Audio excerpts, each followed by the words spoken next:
মাশাআল্লাহ একটা ডিম পেড়ে রাখছে। আইমান আইমান ডিম পারছে তো।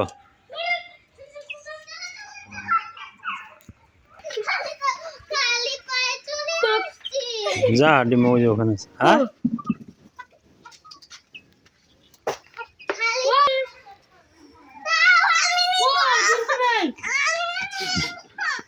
দাও আইমান নেক না, তুমি প্রত্যেক দিন নাও না, আজকে অনেক নাই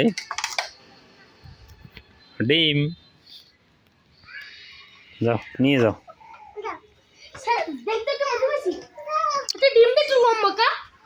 দেশি মুরগির ডিম এরকমই থাকে।